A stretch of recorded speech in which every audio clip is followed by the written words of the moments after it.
शब्दतरंगमध्ये आपण सर्वांचे मनपूर्वक स्वागत. रसिको हो, मराठी साहित्य हे खूप समृद्ध आहे आणि अनेक साहित्याने नटलेलं आहे. अनेक साहित्यिकांनी त्यांची लेखणी आपली संस्कृती संस्कार संवर्धनासाठी चालवली. त्या सर्व साहित्यिकांचे योगदान मराठी साहित्यात मोलाचे आहे. अशाच एका अष्टपैलू व्यक्तिमत्वाचे जीवन गाणे आपणासमोर काही भागात आम्ही सादर करीत आहोत. मी सौ पूजा अजित सावंत. मी स्वाती संतोष जोशी.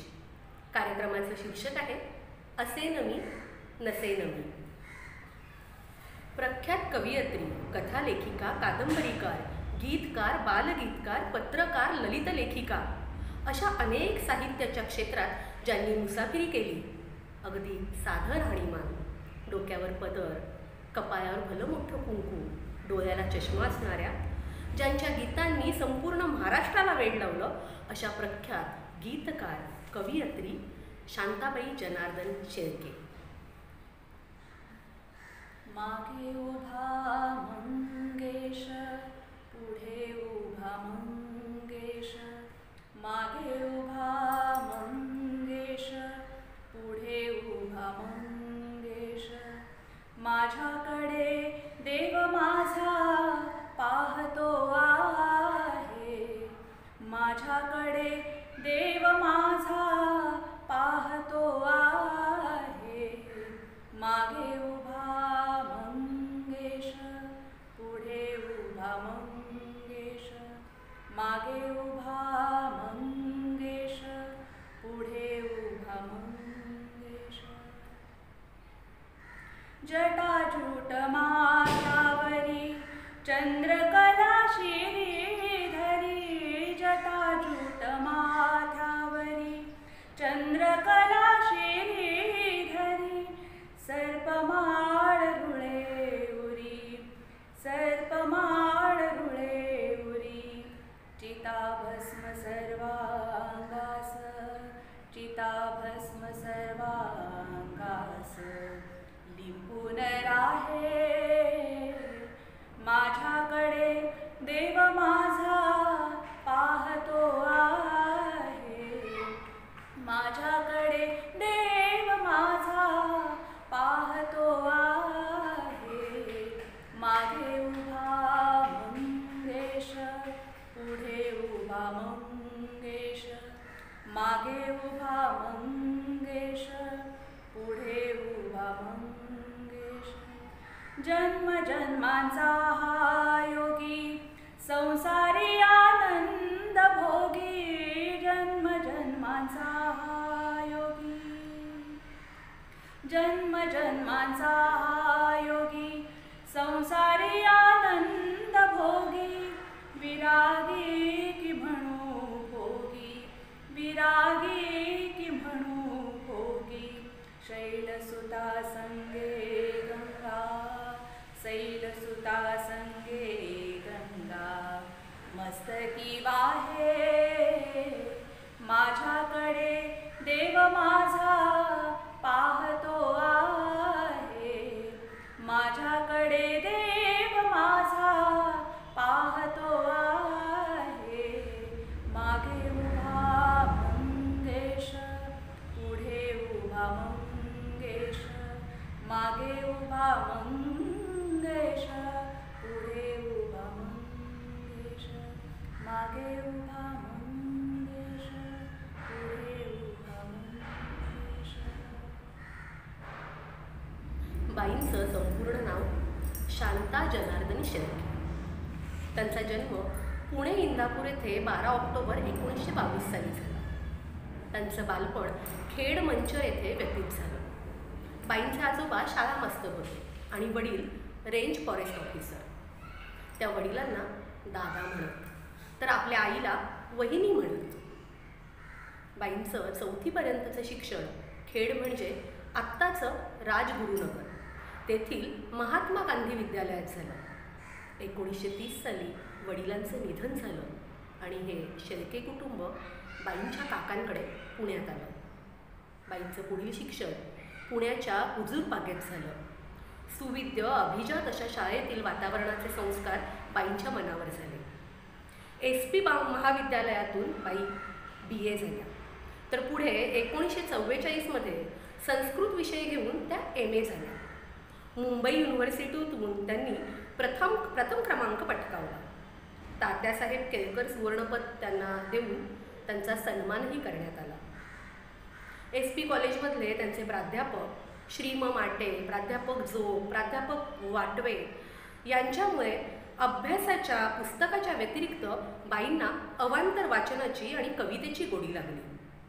बाईंनी कॉलेजच्या समृद्ध ग्रंथालयाला आपलं घरच मानलं होतं. BAच्या पहिल्या वर्षात असताना म्हणजे 1941मध्ये शालापत्रक मासिकात बाईंची पहिली कविता छापून आली आणि प्राध्यापक जोग यांनी त्यांना शाबासकीही दिली.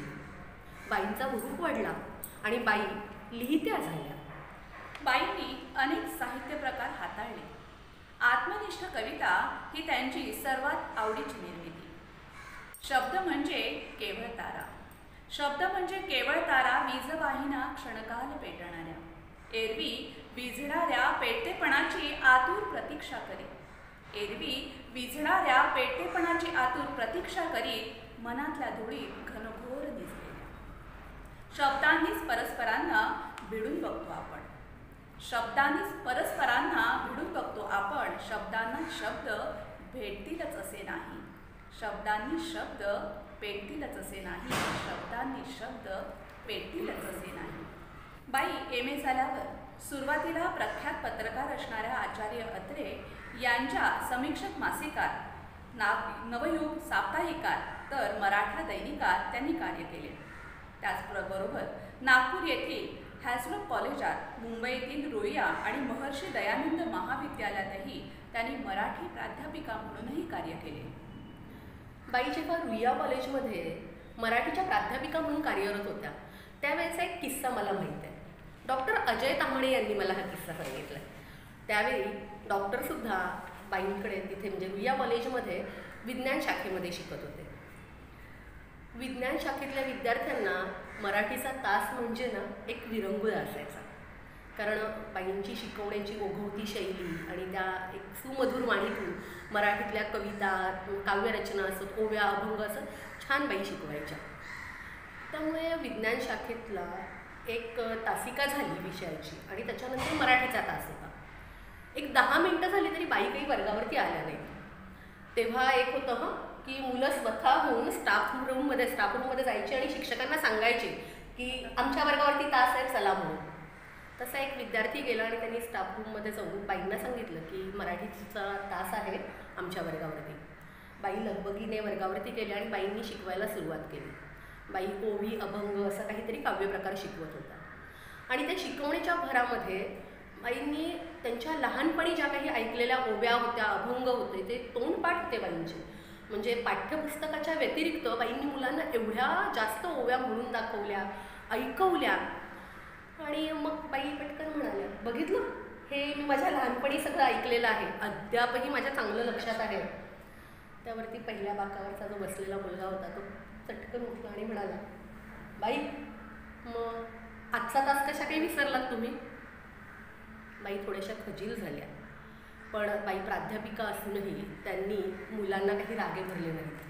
तर आपली चूक मान्य करण्याचा प्रामाणिकपणा त्यांच्या अंगी होता. त्यांनी ती चूक मान्य केली आणि त्याच्यापुढे असं कधीही होणार नाही याची ग्वाहीसुद्धा त्यांनी मुलांना दिली. एक शिक्षिका म्हणून, एक माणूस म्हणून बाईंच्या स्वभावाचा हा पैलू त्या प्रसंगातून आपल्याला दिसून येतो. बाई कवयित्री होत्याच, पण उत्कृष्ट भावनापूर्ण चित्रपट गीते लिहिणाऱ्या गीतकार म्हणूनही त्या प्रसिद्धी झाल्या. गरजेनुसार, मागणीनुसार भालजी पेंढारकर, लता मंगेशकर, सुधीर फडके इत्यादी दिग्गज संगीत दिग्दर्शकांबरोबर त्यांनी त्यांच्या चालीवर हुकूमत गाजवणारी गीते लिहिली. सुरुवातीच्या काळात बाई टोपण नावाने गीतं लिहायची, कारण त्यावेळची सामाजिक परिस्थिती. एखाद्या स्त्रीने चित्रपट गीतं कशी लिहायची म्हणून बाई डॉक्टर वसंत अवसरे ह्या टोपण नावाने आपली चित्रपट गीतं लिहित होत्या. अगदी उदाहरणच द्यायचं झालं तर 1960मध्ये अवघाची संसार ह्या चित्रपटातलं हे गीत. जे वेड मजला लागले, तुझलाही ते लागेल का? जे वेड मजला लागले, तुझलाही ते लागेल का? माझ्या मनीची ही व्यथा कोणी तुला सांगेल का? जे वेड मजला लागले. मी पाहतो स्वप्नी तुला, मी पाहतो स्वप्नी तुला, मी पाहतो जागेपणी, मी पाहतो जागेपणी. जे मी मुकेपणी बोलतो शब्दात ते रंगेल का? जे वेड मजला लागले, तुझलाही ते लागेल का? जे वेड मजला लागले. हा खेळ घटकेचा तुझा, हा खेळ घटकेचा तुझा, घायाळ मी पण झालो. हा खेळ घटकेचा तुझा, घायाळ मी पण झालो. जे जागले माझ्या मनी चित्ती तुझ्या जागेल का? जे वेड मजला लागले, तुझलाही ते लागेल का? जे वेड मजला लागले. माझे मनोगत मी तुला, माझे मनोगत मी तुला, केले निवेदन आज गे. सर्वस्व मी तुझ वाहिले, तुझला कधी उमगेल का? जे वेड मजला लागले, तुझलाही ते लागेल का? जे वेड मजला लागले, जे वेड मजला लागले, जे वेड मजला लागले. साध्या सरळ सोप्या शब्दरचनेत असलेली ही गाणी अवीट गोडीची. कितीही पिढ्या आल्या तरी मला वाटते की ही विसरली जाणार नाही आहेत. प्रत्येक पिढीमध्ये नव्याने ही ऐकलीच जाणार आहे. रसिको हो, असेन मी नसेन मीचा हा पहिला भाग. शांताबाई शेळके यांच्या जीवनावरील अनेक किस्से, अनेक प्रसंग, त्यांचं बालपण, त्यांचं जीवनगाणं कसं होतं, त्यांचं काव्य, त्यांची चित्रपट गीतं, त्यांचे ललित लेख, ह्या सगळ्याची मेजवानी आपणासाठी आम्ही घेऊन आलो आहोत.